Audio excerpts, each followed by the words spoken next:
Olá, meus amigos, tudo bem?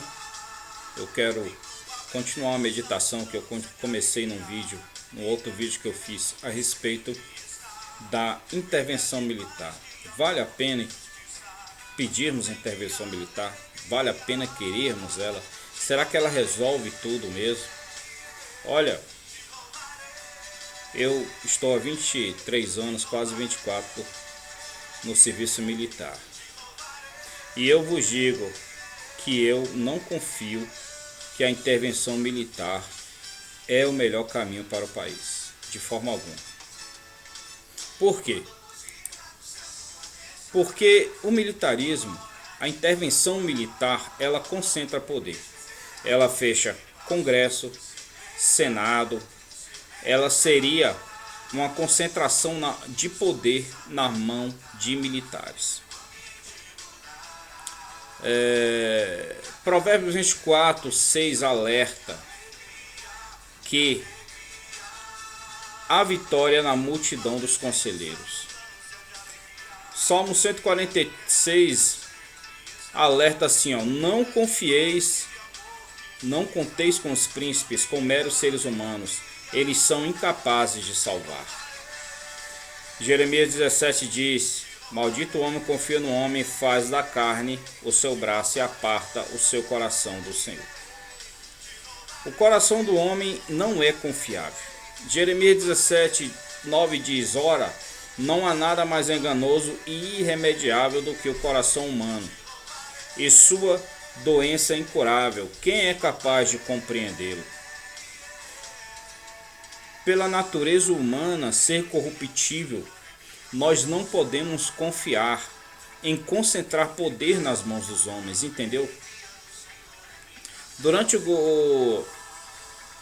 a história do Brasil, os militares já interviram algumas vezes. Os militares, inclusive, fizeram um forte movimento que se chamou tenentismo, né? No início dos anos 90, no início da República. E antes mesmo, o que derrubou Dom Pedro II, o Império, transformou o Brasil em República, foi uma intervenção militar. E em 64, amados, o que aconteceu? Criou muitas estatais, concentrando o poder econômico, e concentrou também o poder da justiça. Por ter o poder na mão, confessamos que fizeram muitas coisas que não deveriam. Não deveriam. Sabemos, por exemplo, que nos quartéis aconteciam muitos treinamentos abusivos, inclusive com mortes de muitos recrutas. Quem são os comunistas, amados? Quem são os comunistas? Comunistas, os líderes mundiais do comunismo, aqueles que não se vê, aqueles que não estão nas carreatas de Lula livre, não estão nas passeatas feministas sem roupa, aquelas passeatas dos abortistas. Os comunistas, eles apenas pagam esses movimentos. Eles são multibilionários, homens que têm influências em países, em nações. É uma influência mundial. São homens com dinheiro que é capaz de comprar países inteiros. George Soros é um exemplo de um homem poderoso que influencia nações. Tem outras famílias, Rothschild, Rockefeller e outros, que são poderosos e eles se organizam para criar ali um governo concentrado mundial, um governo concentrado, um governo comunista. Amados, são grandes empresários multibilionários, metacapitalistas, que querem concentrar poder, que querem dominar todas as coisas. Para isso,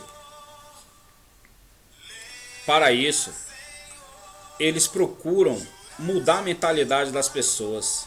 Desde a criação da imprensa, eles investiram forte na imprensa, compraram os canais de TV em todas as partes do mundo, investiram poderosamente nisso. Para o quê? Para formar mentalidades. Eles bancam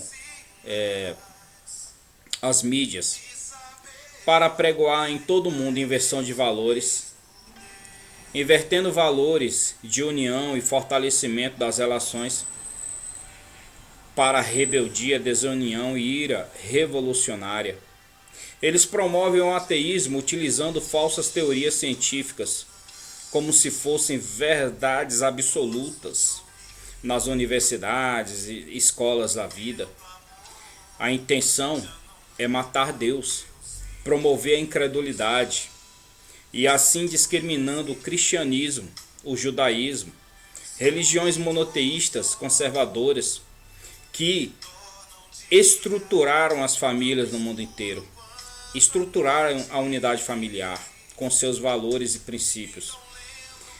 Promovem a revolução sexual ou homossexual através dessas mesmas mídias, cinema, jornais, por leis inclusive, desmerecendo os valores morais que possibilitam o fortalecimento da unidade familiar, enfraquecendo a liderança familiar, a liderança patriarcal, a fim de desagregar e enfraquecer o berço da sociedade. Dessa forma, não se acumula riqueza nem propriedade privada, nem relação de altruísmo entre as pessoas. Aquela afetividade natural entre as pessoas, tornando elas mais individualistas, bestializadas e as tornando mais dependentes do Estado, por causa das consequências negativas que se sofre com tudo isso. Eles também promovem e divulgam falsas catástrofes ambientais. Desde os anos 60 se dizia que o mundo entraria em colapso pela falta de comida, pois seria impossível alimentar 6 bilhões de pessoas. Hoje sobra comida, na verdade, e muitas catástrofes ambientalistas são apregoadas. Está aquecendo o mundo, o planeta está aquecendo, buraco na camada de ozônio. Grandes doutores, PhDs, cientistas desmentem todas essas teorias. Não existem dados concretos para se confirmar isso. Pelo contrário, muitos dados, experimentos provam o contrário, que a natureza é a mesma de sempre. Nada está acontecendo fora do normal. Na história sempre houveram calor, gelo, períodos de calor, gelados, tempos de seca, inundações em todas as partes. Conclusão: há muita semelhança entre o governo militar e o comunismo. Não se iludam. De um para o outro é um passo. Afinal de contas, para todo regime ditador é necessário apoio militar. Existem muitas ditaduras comunistas no mundo, apoiadas pelos militares. Existem muitas ditaduras. Na verdade, as ditaduras no mundo são maioria. Existem mais países ditadores com governos ditadores do que governos liberais. E esses poucos que têm uma tradição liberal são os países prósperos, são os melhores para se viver. Então, não se iluda com o governo militar. Ele é concentração de poder. Não podemos confiar nos homens. Quem vai assumir? Quem vai estar à frente? Quem será o forte nessa história de intervenção militar? Vamos pensar nisso. Não vamos clamar por intervenção militar, mas vamos sim nos unir. Povo, vamos nos unir.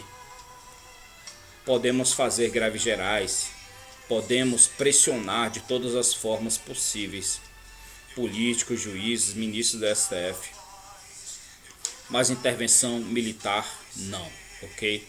Vamos parar com isso, vamos parar de ilusão. A solução não está em um homem, não está em uma instituição, ok? Valeu, amigos, abraço.